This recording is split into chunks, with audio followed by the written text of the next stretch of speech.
Salam alaikum, rebonjour Lafiq. Salut Karim. Où c'est qu'on est là maintenant? Alors on est au bord du lac Tonga, Mhm. alors qui n'est pas un lac, hein, mais on les appelle tous des lacs ici. Tous les plans d'eau s'appellent lac, mais là c'est un marécage, une zone marécageuse. D'accord, C'est un marécage. Et là on est pratiquement à l'extrémité est. ok. On est au bord d'une digue parce qu'il il est bordé par une digue, là, il est séparé du reste de la plaine d'Oncteboul par une digue qui était Mhm. faite dans le cadre d'un projet d'assèchement, d'assèchement du lac. Et on est devant ce qu'on appelle le chalet. Alors D'accord. on l'appelle improprement le chalet du président parce que parce qu'il a été réalisé pour rapidement pour l'ancien président de la République qui venait, hein, chasser ici, mais il n'est plus revenu quand tu lui as dit ne plus chasser. Ça, il faut que je témoigne de ça D'accord. devant Dieu et les hommes, hein. Ok. Quand on a dit qu'il était interdit de chasser, c'était même pas fait. Il n'est plus revenu chasser. D'accord. Alors, le parc national d'El Kala, Ouais. t'en as eu la responsabilité de quelle année à quelle année? Alors là, écoute, je l'ai pris début décembre 1984. Alors j'ai été directeur de ce parc de décembre 84 Mhm. à novembre 92. D'accord. D'accord. Mais je suis resté au parc parce que bon, je te raconte pas les ennuis que j'ai eus. Mais j'ai quitté le parc. J'ai quitté le parc en 94. Voilà. En Ah, 94. 2 ans. Comment tu t'es retrouvé avec la responsabilité de ce parc en fait? Comment ça s'est passé? La genèse? Oh là là. Écoute, quand je l'ai pris, il n'y avait rien du tout, hein.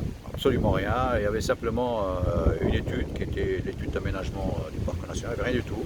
Mhm. Il y avait une vieille Toyota et on m'avait donné un petit bureau à la subdivision à la circonscription des forêts, à la circonscription des forêts. D'accord. Et c'est parti de là, si tu veux. C'est parti de là pour devenir plus un peu pas.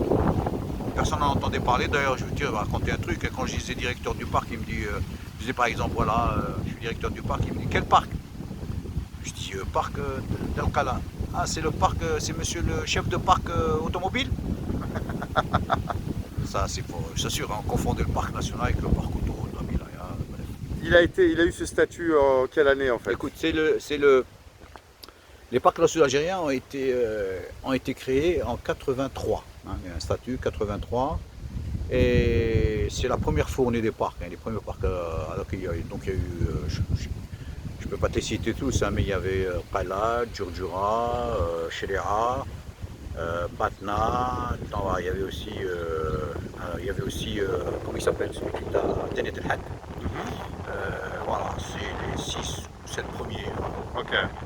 Je commence à me faire vieux, hein, c'est la mémoire, hein. Mais c'est la première fournée. Ensuite, les autres ont suivi, hein, dans les années qui. Mais c'est la première, donc la première fournée, le parc national algérien. C'est une belle aventure, ça a été une très belle aventure, hein, une très belle aventure. Il fallait tout monter, il fallait tout faire, tout. Même on était deux au départ et puis ensuite ça s'est étoffé.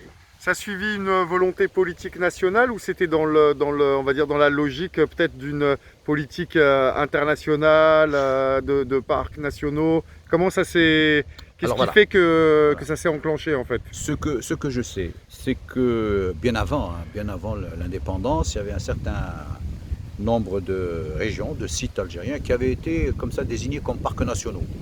Euh, il n'y avait pas de formel, si tu veux, il n'y avait pas de document, mais bon, on savait qu'il y avait le parc du Djurdjura, le parc de Sheria, pas le parc d'Al-Khala. On en parlait, mais il n'y avait pas mais il y avait des parcs comme ça qui étaient surtout autour d'Alger, hein, ceux qui étaient tout près d'Alger.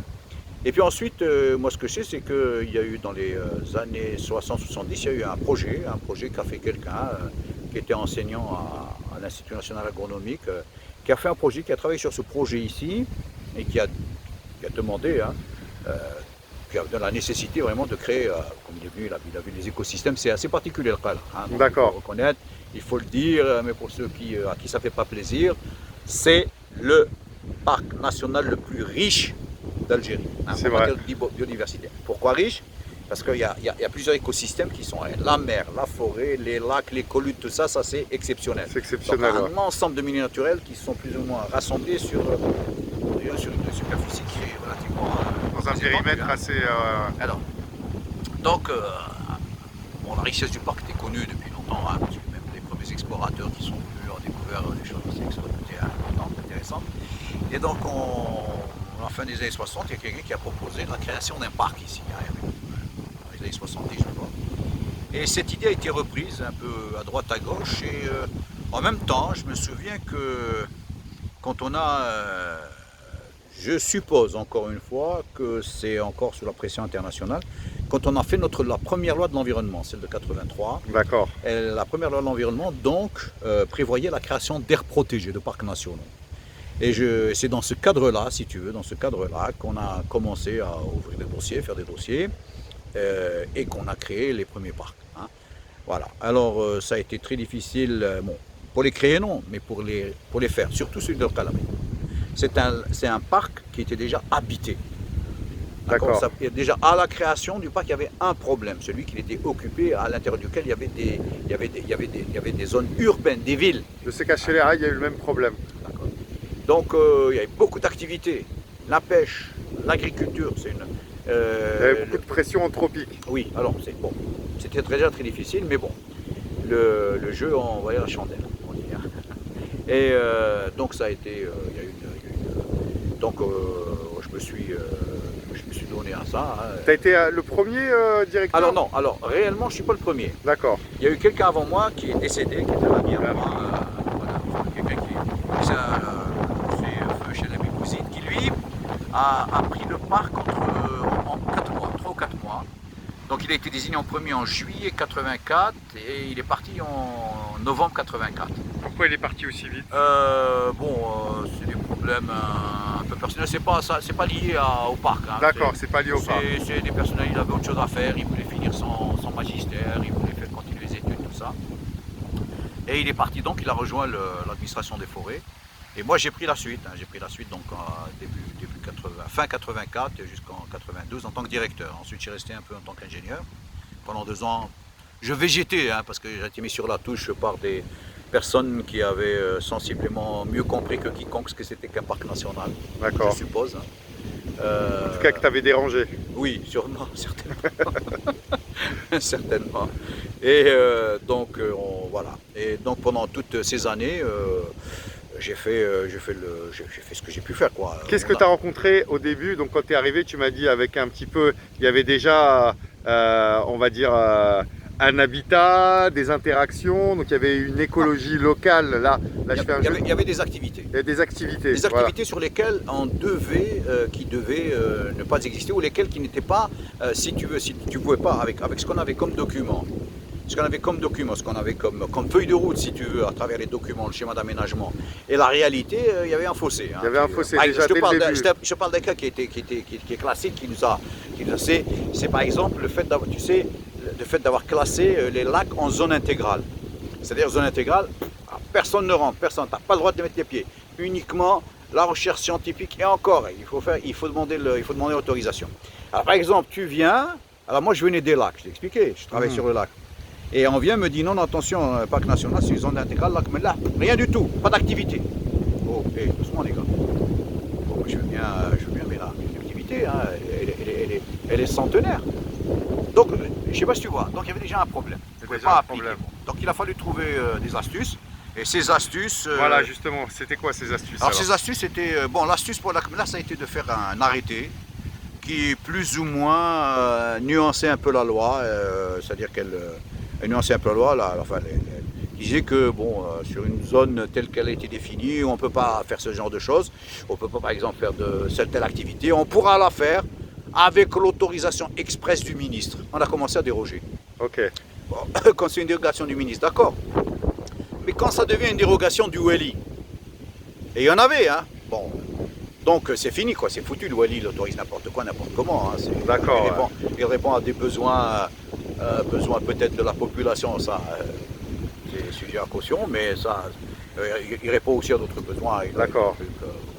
Donc ça, mais pour en revenir à justement, comment tu as réussi à convaincre, ou en tout cas à faire avec les habitants locaux, donc qui étaient installés déjà dans ce parc, enfin sur ce territoire avant qu'il soit considéré comme un parc national, comment vous avez réussi à les convaincre d'intégrer avec vous cette... On ne les a jamais convaincus, ils ne sont toujours pas convaincus. D'accord. Ça, c'est faux de le croire. Ok. Le parc national, malheureusement, si tu veux, du point de vue, si tu veux, mission pratique, il n'y a rien. D'accord. Rien. Même la première mission qui est celle de préserver la biodiversité, de préserver la faune, la flore, bon, tout ça, enfin il y a une nouvelle loi, remarque, je ne sais pas, mais le statut n'a pas changé pour l'instant. Le statut du parc n'a pas encore changé. Mais ça n'a pas été possible. C'est-à-dire que finalement, ce qu'on a pu faire, c'est essayer de... Ce que j'avais dit à l'époque, c'était on a fait du sauf que peu. D'accord. Moi aussi j'ai des formules littéraires. Ouais, j'adore, sauf que peu, super. Donc on s'est cantonné, on s'est simplement cantonné sur ce qui pouvait encore être préservé. D'accord. Et là où il y avait des problèmes, bon, on les a essayé de les contenir. On a bien sûr lutté contre toutes les extensions qu'il pouvait y avoir. Ça a été très dur, il y a eu des tas de problèmes, il y a eu des tas d'ennuis, je ne raconte pas. Bah raconte. Oula. Non mais, t'es sûr? Ouais, je veux bien, bien sûr. Non, mais ça va prendre du temps. D'accord. Non mais il y a tellement de cas, je sais pas, il faudrait que... Donne-nous un exemple, justement un cas pour toi qui illustre bien la problématique. Bah, qu'est-ce que tu veux que je te dise? Par exemple, je vais t'expliquer. Hein. Au départ, un cas simple, très simple, hein, tu vois. On veut construire un cas très simple. Ok. À un moment donné, on s'est dit, oh là là, attends, on a du chômage hein, dans ce pays, il y a du chômage. Alors ce qu'on va faire, on va défricher un peu et donner de la terre aux jeunes. D'accord? D'accord. Et où est-ce qu'on défriche? On défriche dans le domaine forestier. Forestier, ouais. Et donc voilà, non, ça c'est un truc. Donc il a fallu s'opposer. Bon, on n'a jamais gagné sur ce truc-là, parce que étant donné que les parcs nationaux étaient sous la tutelle des forêts. Ouais. Bon, finalement. Alors je vais te raconter un autre truc. Tiens, c'est plus. Tu sais, on parlait de l'Oubeira. Ouais. Alors, à un moment donné, tu sais, les apprentis sorciers de l'aquaculture ont voulu mettre des cartes à l'Oubeira, les premières. Et là, bon, je te dis ça c'est. Donc quand j'ai appris ça, j'ai dit non, pas question. Pas question. Pas question. C'est interdit, les réintroductions sont interdites. C'est pas seulement interdit. Je dis à la limite, c'est le bon sens qui le dicte. C'est mauvais, c'est pas bon. C'est pas bon, c'est pas des patients de chez nous. Ouais. Ils vont créer des ramailles, ils vont détruire le. Faut pas. Bon, rien du tout. Donc ça a été bon à cause de cette enfin pas interdiction mais de l'obstacle que j'avais dressé. Les avions sont restés, les avions qui amenaient les alevins venaient de Bulgarie ou de Roumanie, je ne sais plus où. On m'avait dit qu'ils sont restés bloqués à l'aéroport d'Annaba. D'accord. Donc ça a fait un ramadan du diable. Et ça finalement, a contrarié, finalement, je te dis, bon, je ne parle pas de la réunion qu'il y a eu, les cris, tout ça, les gens hurlaient, tout ça, bon, bref, les gens de l'aquaculture. Nous, on est là, on vient faire de l'aquaculture, on va développer, on va donner du travail à tout le monde, il y aura du poisson à gogo. Bon, discours. Et bon, finalement, on est arrivé à un marchandage. Hein. Sortie de marchandage, combien vous mettez d'alevin? Non, on ne peut pas mettre d'alevin. Oui. Bon, bref, qu'est-ce que tu veux, pression par pression, on a fait une concession. Ok. On a fait une concession, on leur a dit vous en mettez un tout petit peu. Ok. D'accord, mais le tout petit peu qu'on ça a mis. Ça suffit à créer des dégâts. Non, mais elle a créé des dégâts, mais c'est une porte ouverte parce qu'après, tu ne pouvais plus savoir quand ils en ont mis. Ensuite, ils en ont mis à notre insu. On l'a su par la suite. Du moment qu'il y a eu déjà un peu, tu vois, du moment qu'on en a déjà mis un peu de ces alevins de carpe. Bon, ensuite, il y en a eu d'autres parce que tu ne pouvais plus vérifier. Votre marge de régulation, en fait, elle était ta marge de régulation, ça veut dire le pouvoir que tu avais vraiment d'empêcher toutes ces dégradations. Il était important ou il était symbolique? Non. On essayait de faire respecter la loi dans un pays où la loi ne vaut rien du tout. Très bien. C'est la loi du plus fort, c'est la loi du plus puissant, c'est la loi de l'autorité, c'est la loi des gens qui répondent. Alors, des réseaux d'influence. D'accord. C'est pour te dire un peu. Ça, c'est un exemple. Hein. Je sais pas. Par exemple, là, quand on interdit la chasse. Ouais. Quand on interdit la chasse. Bon, le parc national, pas de chasse. Bon, alors nous, on n'a pas voulu interdire la chasse directement, quoi. On s'est dit, ce dont on se plaignait le plus, et ce dont se plaignaient les gens qui sont les riverains, là, tu sais, il y a une époque, moi je venais ici, en plein hiver, quand c'était la saison de la chasse, tu viens ici, c'est un calme olympien. Et tout d'un coup, tu entends de la mitraille de partout. On dirait Un champ de bataille. dès que les premiers canards commencent à... Tu sais, on dirait... On passe de l'Olympe à l'Hadès. C'est les films de guerre, quoi. D'accord. Et qu'est-ce que tu dis? Tu dis, il y a tout ce monde ici, alors que c'est fait nuit noire, tu vois personne. Donc c'est contre ça qu'on a, Alors on a surtout bloqué les gens qui venaient des autres wilayas. Pourquoi? Parce que ces gens-là, ce ne sont pas des bons chasseurs, Bien sûr. Ouais. Ce sont des gens qui viennent tirer. Alors ils tirent n'importe quoi, même sur ce qu'on appelle le foulque. C'est l'oiseau immangeable qui est là. D'accord. Ils viennent tirer pour tirer. Tirer, et alors ils se retrouvent avec des sacs. On a récupéré des sacs de jute pleins de foulques. D'accord. Et voilà, c'est des viandards. Alors ceux-là, on a été très méchants avec eux, on les a empêchés. Par contre, on n'a jamais dérangé, et je te le dis, on en a fait même nos alliés, les riverains qui chassent. Les riverains qui chassent, on les a, sauf au départ, pour leur dire, bon, c'est arrêté, vous arrêtez. Mais on n'a jamais ennuyé quelqu'un qui... pourquoi? Parce que le mec du coin, quand il prend son fusil, il saute, il va tirer un canard. D'accord. D'accord? Et il en fait son dîner. C'est un canard. D'accord? Et ils ne sortent pas tous le même soir. Alors ces gens-là, on les a fait là. Bon, d'accord? On considère qu'ils font partie du système. On a toujours considéré qu'il n'y avait pas de destruction, il n'y avait pas de nuisance, il n'y avait pas de bon. Et que plus ou moins, si tu veux, à la limite, ce que la chasse devait supprimer, devait éliminer, c'est la loi, c'est les viandards, c'est les gens qui viennent. D'accord. Donc on a fonctionné comme ça, mais ça m'a créé des ennuis. Parce qu'il y avait des autorités qui venaient chasser. Ah, attention, il y avait des grands monsieur de l'État et des trucs qui venaient chasser. Et là, il ne fallait pas les déranger. Il ne fallait pas leur interdire. Ah. En fait, l'interférence de la politique dans l'application de la loi et dans la gestion de ce parc, ça a été ton principal... Non, c'est comme partout dans le pays. Hein. C'est vrai qu'il y a une réglementation. C'est vrai qu'elle n'est pas je te dirais, comment je vais te dire ça? Elle ne va pas régler tous les problèmes. Hein. Ce n'est pas une loi qui va... Mais, quelle qu'elle soit, des fois, elle ne pose aucun problème, mais parce qu'elle gêne quelqu'un, elle empêche quelqu'un, à ce moment-là, elle est remise en question. Elle est transgressée, violée, et c'est toi qui reçois les coups sur la tête. Ouais, je comprends. Voilà. Cette loi, elle était bien faite, au final? La loi qui gérait les parcs nationaux? Écoute, enfin, c'est pas une loi. Hein, si il y a un schéma d'aménagement. Voilà. On appelle ça comme ça, c'est devenu plan de gestion maintenant. Mais il y a un schéma d'aménagement qui, quand même, t'orientait et qui respectait. Enfin, le schéma d'aménagement, il a été fait. Il faut ce qu'il vaut, il a été critiqué, tout ça. Mais il a demandé du travail. C'est un travail de réflexion des gens. Il a été conçu par qui? Alors, ça a été complété par l'ENAPARC. Ou attends, c'était le BNEDER à l'époque? Non, c'est pas le BNEDER. C'est l'ENAPARC. Hein. l'ENAPARC. Ouais, c'était un bureau d'études spécialisé sur ce genre de choses qui était au ministère de l'hydraulique, des forêts et de l'environnement de l'époque. Compétence locale ou internationale? Ah non, compétence locale. Compétence locale. Ah oui, non, mais attention, on avait des cracks à l'époque. Hein. D'accord. Ben, ils sont un peu vieux maintenant, mais il y avait des cracks. Hein. Ok. À ce niveau-là, il y avait des cracks. Hein. Ok. Des gens qui savaient de quoi ils parlaient, il y avait qui connaissaient leur métier, qui savaient ce qu'il fallait faire. Même, je dirais, au niveau ministériel, il y avait une cellule qui avait été créée au départ dans le département. Donc il y avait un plan, un schéma directeur. Il y avait un schéma. Bon, je ne dis pas, il te solutionnait toutes les questions, tous les problèmes. Mm-hmm. Mais il t'orientait et il te disait quelle est la manière à adopter, quel comportement à adopter, quelles sont les actions à mener, quelles sont celles qu'il fallait autoriser, celles qu'il fallait tolérer selon le cas.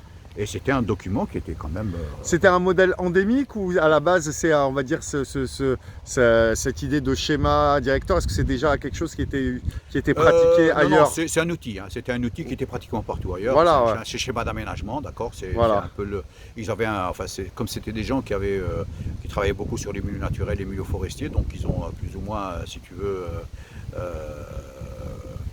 adapté aux aires protégées, mais bon, c'est un outil, hein, c'est un outil. Bon, cet outil, si tu veux, c'est l'ancêtre des plans de gestion actuels. Hein. D'accord. Bah, c'est un peu ça qui a évolué aujourd'hui avec les plans de gestion qu'on connaît, avec toutes les... des plans de gestion. Il avait des principes, on va dire, fondamentaux. Oui. C'était quoi les principes qui l'animaient Je veux dire, ouais, quels étaient les principes, on va dire, écologiques ou de gestion qui... À l'époque, tu sais, on avait déjà, les gens tu sais, il y avait, avant même, c'était bien avant 92, ça, hein. D'accord. Avant 92, c'était dans les années 80, et à l'époque, les gens étaient assez bien informés, les gens étaient, il n'y avait pas Facebook, il n'y avait pas la télé, les journaux valaient rien du tout, donc les gens lisaient beaucoup plus, hein. D'accord. Et les gens étaient bien informés, étaient très instruits sur les questions de la conservation de la nature, en rapport avec les organismes internationaux. Donc il y avait toute la littérature qui était produite par les organismes internationaux, l'UICN en particulier. Et puis ensuite, donc à l'époque, il y avait aussi cette notion d'utilisation rationnelle qui venait d'apparaître avec un document qui s'appelait la conservation, la stratégie de la conservation, qui est ensuite devenu pratiquement qui a donné naissance au rapport Brundtland et qui est devenu. D'accord. Voilà.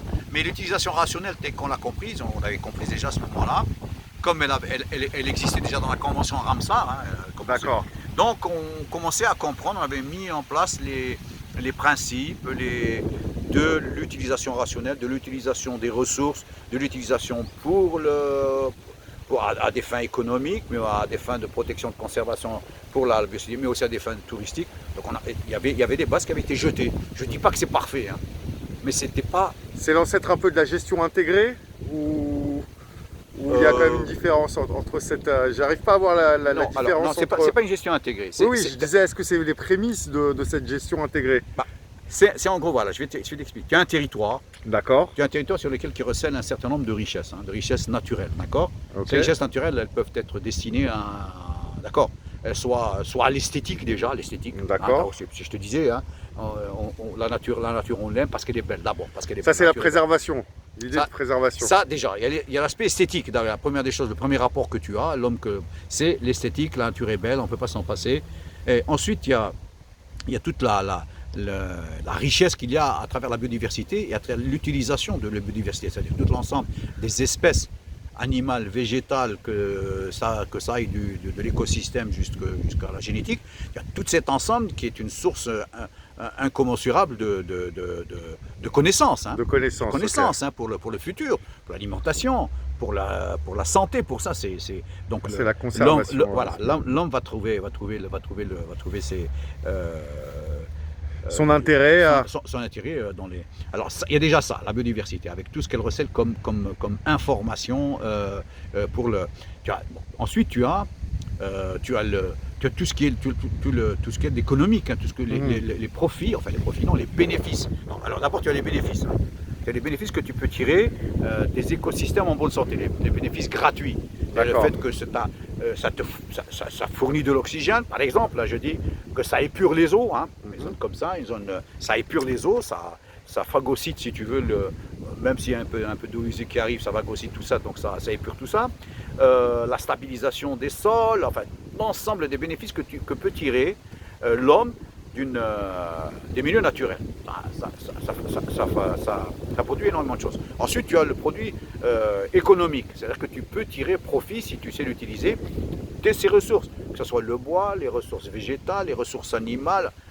Donc, la ressource C'était ça la gestion rationnelle en fait. Ça c'est la gestion. Non, le rationnel, c'est le fait de l'utiliser sans nuire. Hein, ah, d'accord. Je te dis, le rationnel, c'est ça. Tu connais la formule qui est née justement de Rio, hein, du rapport Brundtland, où on dit il faut utiliser les ressources de manière à ce que les générations aujourd'hui en profitent, mais pour en laisser aux générations futures aussi. Ouais. Donc c'est ça le principe de l'utilisation rationnelle. Hein. Tu sais, ce qui est marrant, c'est que c'est le principe même de l'oikosnomia, donc la gestion de l'oikos. À l'époque, la maîtresse de maison d'un oikos, donc oui. de la maison et de la famille grecque, oui. on va dire, oui. d'où on tient le mot écologie. Le principe numéro 1 de cette oikosnomia, c'était de consommer juste ce qu'il faut, voilà. Exploiter juste ce qu'il faut pour laisser aux générations futures. En fait, cette idée de génération future, ce que je veux dire, c'est qu'elle est ancrée dans les gènes de l'oikos logia. Hein, et le développement durable, qui malheureusement est devenu maintenant une notion galvaudée. Bien sûr. On te donne du durable, on te met à toutes les sauces. Le développement durable ne peut se comprendre et ne peut c'est qu'avec le principe de l'utilisation durable. D'accord. Donc si dans le développement durable, tu n'as pas à la base le principe d'utilisation rationnelle, c'est-à-dire d'utiliser les ressources mais de manière à en profiter en tant que génération, mais aussi pour les laisser. Ce n'est plus du développement durable. Faut Mais arrêter. le problème, c'est que justement, la notion de durabilité, tu sais, il y a deux écoles, hein. Il y a l'école francophone, Ouais. durable, et il y a Ouais. l'école anglophone qui est soutenable. Oui. Et je pense que la notion de soutenabilité, moi par exemple, quand tu dis gestion rationnelle, tu sais, on peut être rationnel, des fois, ça peut être au contraire, justement, tout dépend selon quel angle tu es rationnel. Et c'est là où je pense que la notion de responsabilité, on aurait dû beaucoup plus parler de ce qu'on a appelé après l'éco-responsabilité. Peut-être que c'était bon, on va, Oui, c'est un vaste là, débat. on entre dans le débat Voilà. sémantique.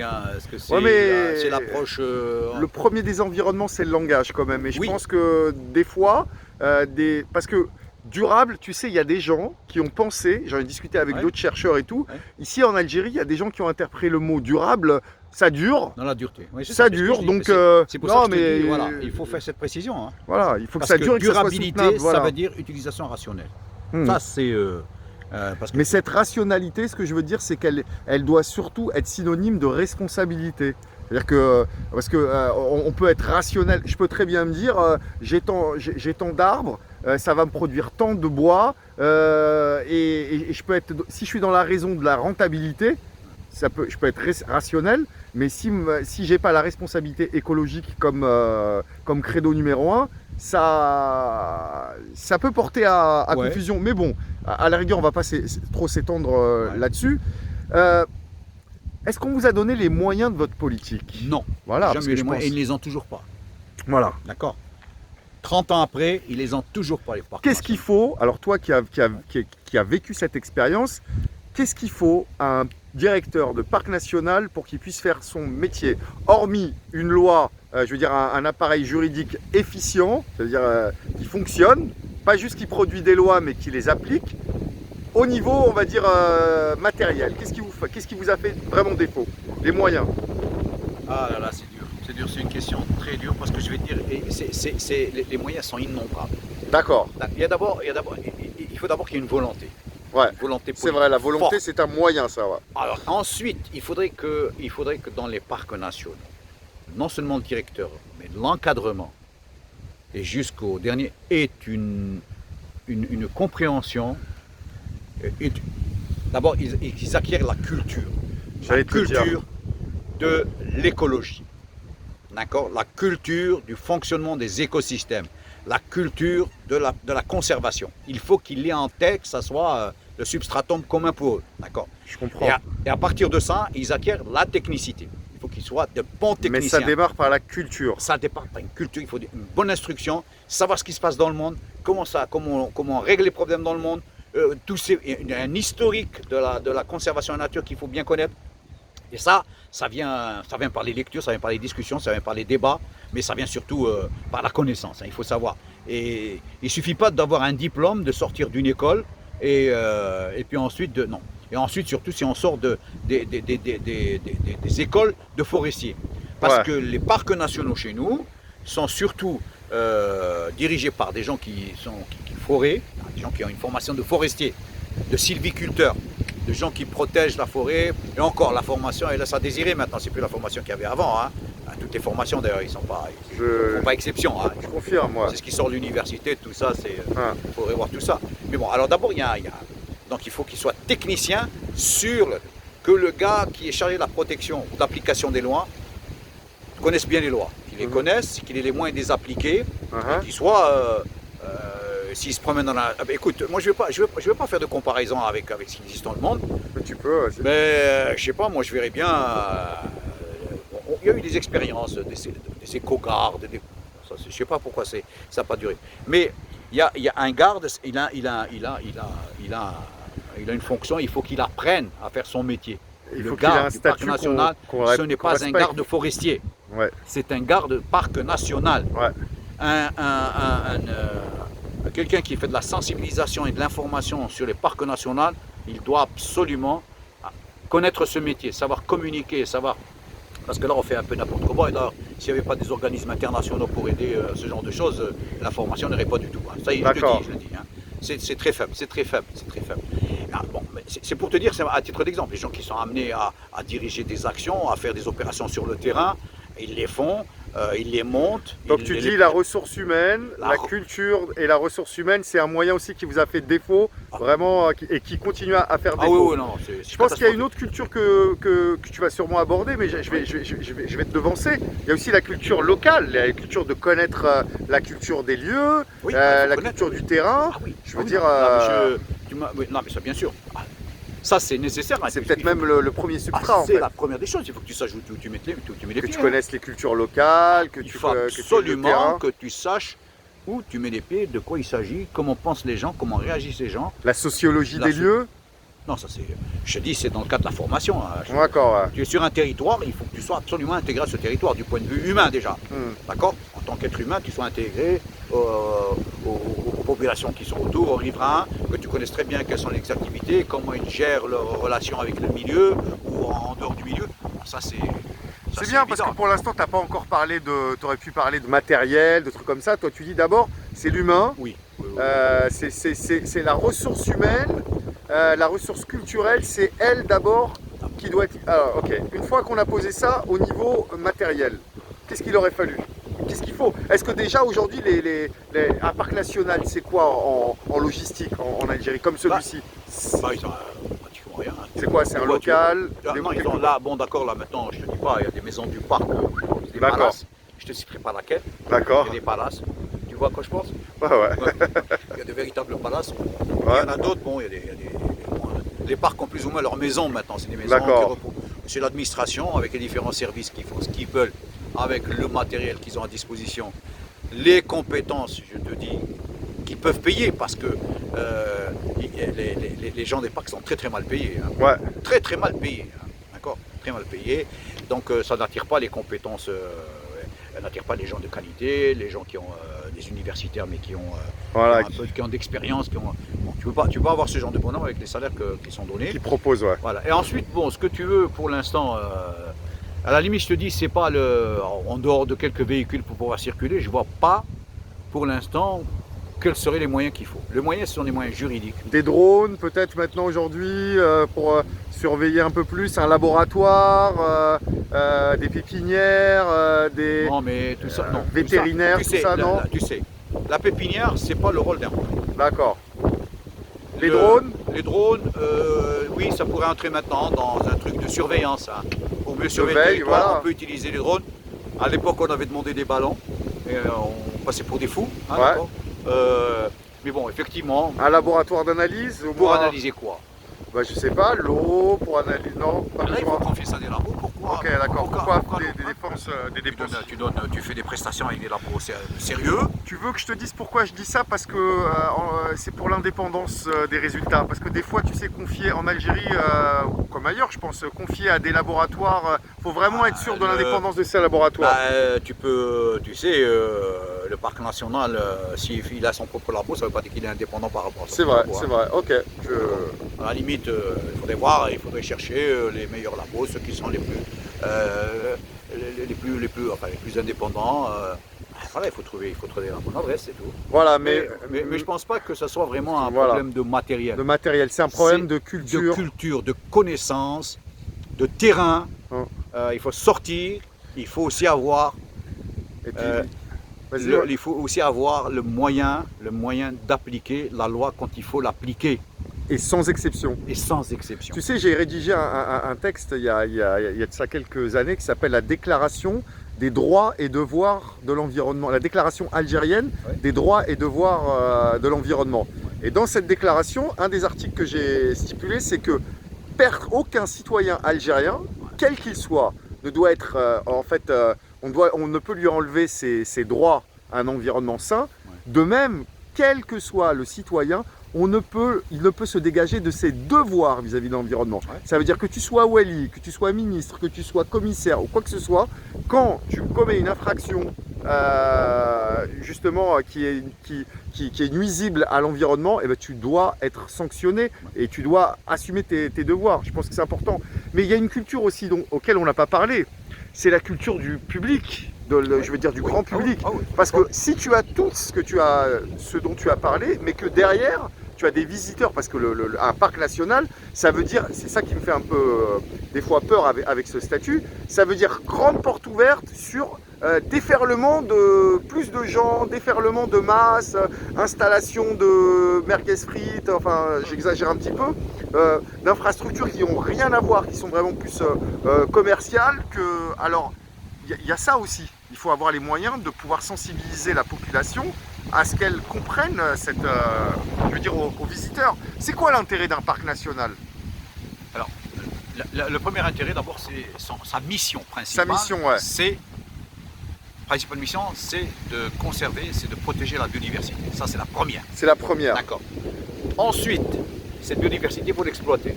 D'accord. D'accord. Tu l'exploites pour les raisons scientifiques. Très bien. D'accord. Deuxièmement, tu l'exploites pour l'information et la formation dont je te parlais. Qu'elle soit tout azimut. Hein. Non seulement, je ne te parle pas des gens du parc, mais je te parle du public dont tu parles. Ah, ok. Des riverains. Ok. Il faut les informer, il faut les éduquer, il faut qu'ils sachent absolument où ils sont, de quoi ils sont entourés, pourquoi on a pris cette décision de protéger, de conserver. Et puis D'accord. je suppose qu'aussi il faut pouvoir, eux, les informations qu'ils ont à apporter, leurs connaissances empiriques et tout, il faut les intégrer dans cette Ok, banque bien sûr, d'informations. bien sûr, je dis, Et ensuite, la dernière des choses, bon, pour les parcs nationaux algériens, c'est développer une activité touristique qui s'adapte, et qui s'harmonise avec les 3 premières missions. Est-ce que c'est le cas? Non. Alors Non. moi j'ai l'impression que c'est du tourisme de masse. Mais non. On est loin de tout ça. On est loin de tout ça. On est loin de tout ça. Écoute, nous sommes, je vais te résumer un peu les trucs. Le parc national de Qala, air protégé avec tout ce qu'il y a de, n'échappe pas au développement local tel qu'on le conçoit chez nous. C'est-à-dire à cette anarchie de l'urbanisme, anarchie au niveau des infrastructures routières, anarchie au niveau des installations touristiques, comme tu dis, regarde, tu vois, n'importe quoi, n'importe où, là, tu vois, des forêts récréatives, des plaines de camps de jeunes, tu vois, tout au long de là. Et ça c'est pas un plan, c'est l'anarchie, tu vois. On construit, les villes sont en train de s'étendre, tu vois, autour du lac Tonga, là, il y avait des petites concentrations d'habitations, il y en avait une là-bas. Elle a pris de là. Tu as là-bas au fond Montebol, elle est en train de s'étendre, elle va bientôt arriver ici. Et tu as Al-Qala qui déborde. Enfin, il y a l'anarchie. Il y a l'anarchie de l'urbanisme, il y a celle du réseau routier et celle du réseau d'électrification. Je te dirais, tu ne peux plus prendre, là ça va encore, mais il y a des endroits où tu ne peux plus prendre une photo. Parce qu'il y a un poteau, il y a un truc. Alors écoute, si tu viens en touriste et tu ne peux pas prendre une bonne photo, bon, mais ça c'est pour. Alors, et ensuite, le tourisme tel qu'on le conçoit chez nous. Bon, c'est pas le tourisme de découverte, c'est pas le cas.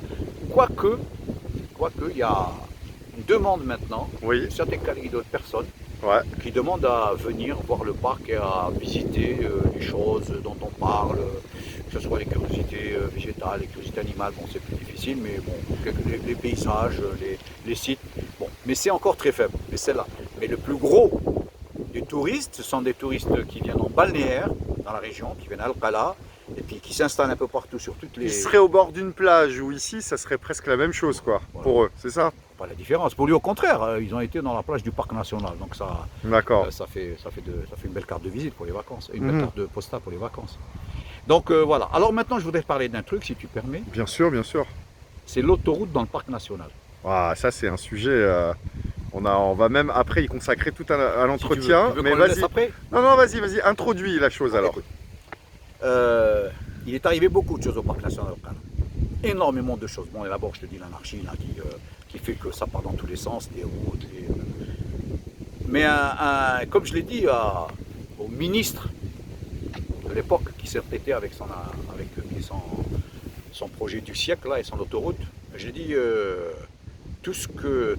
Parce que la première des choses, quand je lui ai dit votre autoroute, elle nous crée de gros problèmes, elle est en train de fragmenter la plus grande aire protégée d'Algérie, du Nord. Elle est en train de la fragmentation, et la fragmentation, j'ai expliqué, une aire protégée par définition, c'est un modèle de développement, si tu veux, du territoire. Mais une aire protégée, si elle réussit, ça a tendance à s'étendre. Parce que si tu réussis à gérer comme la monte territoire, si tu arrives à harmoniser entre les activités et la conservation, s'il y a des gens à l'intérieur qui se retrouvent, comme c'est dans tous les pays du monde où les gens sont arrivés à gagner ce genre de défi, donc si tu remportes ce défi, il faut étendre, c'est un modèle de gestion, c'est un modèle de développement local qui est à étendre. Et à ce moment-là, une aire protégée, par définition, doit s'étendre. Si elle se fragmente, ça veut dire qu'elle est destinée à disparaître. La fragmentation d'une aire protégée, c'est cassé entre un certain nombre de relations qu'il y a entre l'une et l'autre partie, Et donc forcément, une fragmentation ne peut que se diriger vers une disparition de l'aire protégée. Donc j'expliquais ça à monsieur le ministre des Travaux publics de l'époque. Et je disais, avec tout ce qui nous arrive, avec toutes les altérations, les agressions qu'il y a sur le milieu, celle qui risque de faire disparaître l'aire protégée, c'est votre autoroute. T'as répondu quoi? Bah, m'a répondu. Alors, bon, je vais te dire ce qui s'est passé. On a eu une réunion, on y est allé à plusieurs, on lui a expliqué. Et il a dit ok, j'ai compris. Il a dit ok, j'ai compris. Parce que j'ai écouté monsieur le ministre, supposons que votre autoroute passe en plein des ruines de Timgad. Il me dit ah non, c'est pas possible. Je dis pourquoi c'est pas possible? Timgad, je lui ai dit écoutez, ce que représente pour vous Timgad, c'est exactement ce que représente pour nous Al-Qala. Mais du point de vue naturel. Très bonne. Voilà, d'accord. Je dis ce que vous ressentez pour Timgad, nous le ressentons pour Al-Qala. Voilà, c'est un patrimoine historique et culturel. Voilà. Il a dit ok. Et il a dit bon, je vous promets là tout de suite. Je me souviens, c'était la veille du 5 juillet, je ne sais plus quelle année, je pense en 2017. Non, 2007. En 2007. Il lui a dit bon, je vous promets que l'autoroute ne rentrera pas dans notre parc. 2, je vous promets que nous allons chercher ensemble un autre itinéraire parce qu'on avait fait des propositions de changement d'itinéraire. Bien sûr, ouais. Et 3, que je vais créer un observatoire dans lequel je vais mettre les experts et on va discuter de ça dans l'observatoire. Ça, c'est un mot qui est utilisé souvent, observatoire. En général, ça fait peur, hein, je te dis ça comme ça. Non, mais je ne vais pas te raconter. Ouais, bon, on va en reparler plus tard. Et alors, au final? Bon, au final, moi je me suis dit, putain, mais ces ministres, ils sont formidables. On les accuse comme ça, on les traite de langue d'oiseau. Mais il suffit de leur expliquer, et puis ils sont très gentils, ils comprennent. Ils sont très gentils. Et bon, je me suis dit, ouais, bon, d'accord. Bon, on s'est un peu méfié quand même parce que. Bien sûr, trop beau pour être joli. Mais finalement, c'est pour nous faire taire parce qu'on avait fait un ramadan. D'accord. Tu te souviens, ouais, bien sûr, bien sûr. Et donc, c'était un peu. Mais ce type-là. Il a tenu. C'était en juillet, en janvier d'après, donc en janvier 2008, les bulldozers sont rentrés. On va conclure là-dessus parce que vraiment là l'histoire du parc national Al-Qala et de cette lutte avec l'autoroute, c'est tout un enseignement pour les écologistes d'aujourd'hui en fait, hein, parce que moi je pense que c'est un des premiers grands combats qu'il y a eu d'écologistes, mais moi j'aimerais conclure par un truc. Tu as parlé de la fragmentation. Oui. J'aimerais revenir là-dessus parce que tu sais, dans la Darologie, là je prêche pour ma paroisse, un des principes de la Darologie justement c'est de parler des 3D. Dar, Dowar, Denia. Donc Dar, l'intimité collective, Dowar, la collectivité intime, Denia, c'est le monde, le reste. Aujourd'hui, notre problème darologique, c'est que ces 3 dimensions, au lieu d'être complémentaires, au lieu justement de créer un écosystème cohérent, il a été fragmenté. C'est-à-dire qu'aujourd'hui, entre Dar et Dowar, il n'y a plus de connexion. Entre Dowar et Denia, il n'y a plus de connexion. Et surtout, tu te rends compte que le citoyen algérien, il est confiné dans Dar. Le Dowar, le bien commun, tout ça, ça a complètement disparu. Et même sa relation avec Denia, en fait, elle a été supplantée par autre chose qui s'appelle le Beylik. Ça veut dire entre le citoyen et le reste du monde, lui il est dans une bulle, voilà. Mais tout ça pour dire que la fragmentation, effectivement, aujourd'hui, ce dont on a besoin dans ce pays, c'est de défragmenter. Tout est fragmenté, régionalisme, au niveau de l'ethnie, au niveau de l'économie, la sectorisation, au niveau scientifique. Aujourd'hui, c'est pour ça que moi je parle du Dowar des temps modernes.